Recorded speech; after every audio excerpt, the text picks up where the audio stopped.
Assamese blogger পিকে YouTube চেনেলৰ নতুন এটা ভিডিঅ'লৈ আপোনালোক সকলোকে স্বাগতম জনাইছো। আশা কৰিছো নিশ্চয় আপোনালোক সকলো ভালে আছে। ভিডিঅ'ৰ থাম্বনেইল আৰু টাইটেল দেখি আপোনালোকে নিশ্চয় গম পাইছে ভিডিঅ'টো কেনে ধৰণৰ হ'ব গৈ আছে।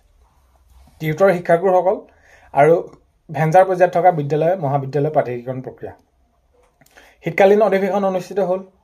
তাত আইনো প্ৰণয়ন কৰা হৈছে। এইখিনি কেনেদৰে কি কৰা হ'ব সকলোখিনি কথা আজিৰ এই ভিডিঅ'ৰ জৰিয়তে জনাম। বা এই যে তেওঁলোকৰ শিক্ষাগুৰুসকল টিউটৰ শিক্ষাগুৰুসকল বা প্ৰাধিকৰণ প্ৰক্ৰিয়া তো আপোনালোকে চাওক কথাখিনি হয় নে নহয় যুক্তিসংগত আপোনালোকে কমেণ্টত জনাব। আৰু এইখিনিতে আপোনালোকক এটা অনুৰোধ কৰিম, চেনেলটোলৈ যদি নতুনকৈ আহিছে চেনেলটো ছাবস্ক্ৰাইব কৰাৰ লগতে কাষতে থকা বেল আইকনটো প্ৰেছ কৰি অল কৰি দিব, যাতে নতুন এটা ভিডিঅ' দিয়াৰ লগে লগে আপোনালোকে আগতীয়াকৈ চাবলৈ পায়।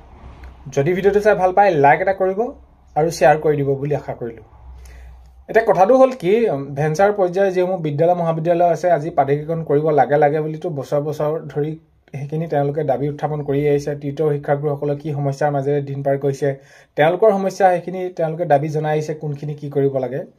এতিয়া যিসমূহ ভেঞ্চাৰ পৰ্যায়ৰ মহাবিদ্যালয় বিদ্যালয় আছে সেইখিনি প্ৰাধিকৰণ প্ৰক্ৰিয়াৰ কেনেদৰে আগতকৈ শিথিল কৰি পাৰি সেইখিনি কথাটোক উল্লেখ কৰিলেই আৰু লগতে টিউটৰ শিক্ষাগুৰুসকল তেতিয়া কথাটো ঠিকে আছে। এইখিনি আইন প্ৰণয়ন হ'ল। আইন প্ৰণয়ন হোৱাৰ পিছত এইখিনি প্ৰাধিকৰণ প্ৰক্ৰিয়াৰ কাৰণে যিহেতু আগবাঢ়িব, এইখিনি আইনখন শিথিল কৰি দিলে তো তাৰ বাবে ভেঞ্চাৰ পৰ্যায়ত যিসমূহ বিদ্যালয় আছে শিক্ষাগুৰুসকল তেওঁলোকৰ বাবে বাৰু আশাৰ ৰেঙনি আহি যায়। কথাটো হ'ল কি, মূল বিষয় কাৰ্যকৰী কেতিয়াকৈ হ'ব সেইটোহে মূল বিষয়। আইনখন শিথিল কৰা হৈছে তো সেইকাৰণে এইবাবে এই যে বিষয়টো শিক্ষাগুৰু সকলৰ এই যি অৱস্থা আজি তেওঁলোকৰ পানীত হাঁহ নচৰা অৱস্থা, তো আইনখন শিথিল হ'ল বাৰু ঠিক আছে, অতি সোনকালে তেওঁলোকৰ বাবে ভাল খবৰ আহক। কিন্তু কথাটো হ'ল যে কাৰ্যকৰী সোনকালে হ'ব লাগে। কাৰণ কেলে আইনখন প্ৰণয়ন হোৱাৰ পাছতো বহুতখিনি কাম থাকে আৰু কামখিনি অতি সোনকালে সেইখিনি কৰিবৰ বাবে সময় লাগিব। তো তাৰ বাবে এতিয়াতো আগন্তুক নিৰ্বাচন আহি আছে, নিৰ্বাচনৰ বাবে আকৌ কাম কাজখিনি তাত কিন্তু বাধা আহিব পাৰে নেকি। তো কথাটো হ'ল এইটো যে মই এইটো ক'ব বিচাৰিছোঁ, মুঠৰ ওপৰত এতিয়া আইন প্ৰণয়ন হ'ল, সোনকালে কাৰ্যকৰী হ'ব লাগে।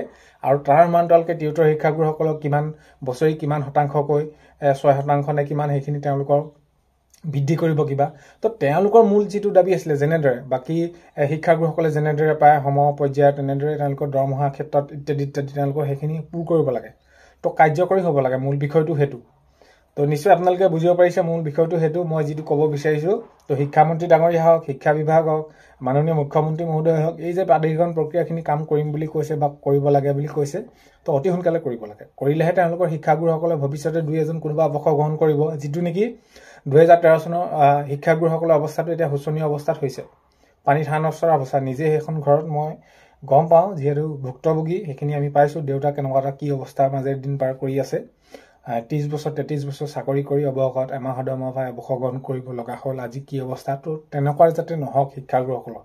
অন্ততঃ এতিয়া যিসকল শিক্ষাগুৰু এই যি পদ প্ৰাধিকৰণ কৰিবলৈ গৈ আছে তেওঁলোকৰ শিক্ষাগুৰু কাৰোবাৰ হয়তো এবছৰ আছে, 6 মাহ আছে, 7 মাহ আছে। তো এই যি আইন প্ৰণয়ন হৈছে তো অতি সোনকালে কাৰ্যকৰী হ'ব লাগে। কথাটো হ'ল সেইটো, যাতে সময়বিলাক পাৰ হৈ গৈ এই শিক্ষাগুৰুসকলে এনেকুৱা ধৰণৰ এটা সন্মুখীন হ'ব লগা নহয় পৰিস্থিতিৰ সন্মুখীন। তো দেখা যাওক কি হয় কি নহয়। তো প্ৰাধিকৰণ কৰা হ'ব বুলি সেইখিনি কৈছে আৰু টিউটৰ শিক্ষাগুৰুসকলৰ সমস্যাটো সেইখিনি। তো সেইখিনিয়ে কথা। তো কাৰ্যকৰী সোনকালে হ'ব লাগে। বাকী যিখন নহ'লেও কাৰ্যকৰী হ'ব লাগে, কাৰণ কেলৈ আইনখন প্ৰণয়ন কৰিলে নহ'ব, কাৰ্যকৰী দিশে সোনকালে আগবাঢ়িব লাগে। তো সেইখিনি আছিলে ভিডিঅ'টো শেষলৈকে চোৱাৰ বাবে ধন্যবাদ। আৰু এই শিক্ষাগুৰুসকলে যাতে এই যি তেওঁলোকে দীৰ্ঘদিন আজি বিনা বেতনে তেনেদৰে শিক্ষকতা কৰি মানৱ সম্পদ গঢ় দিছে, তো তেওঁলোকৰ যাতে অলপ হ'লেও এই কম দিনৰ ভিতৰতে তেওঁলোকৰ বাবে ভাল খবৰ আহে সেইটোৱে কামনা কৰিছোঁ। শেষলৈকে চোৱাৰ বাবে ধন্যবাদ বহুতে বেছি। আৰু ভিডিঅ'ৰ প্ৰথমতে কোৱাৰ দৰে চেনেলটোলৈ যদি আপোনালোক নতুনকৈ আহিছে ছাবস্ক্ৰাইব কৰাৰ লগতে কাষতে থকা বেল আইকনটো প্ৰেছ কৰি অল কৰি থ'ব, যাতে নতুন এটা ভিডিঅ' দিয়াৰ লগে লগে আপোনালোকে আগতীয়াকৈ চাবলৈ পায়। অন্য এটা ভিডিঅ'তে লগ পোৱাৰ আশাৰে আজিলৈ বাই।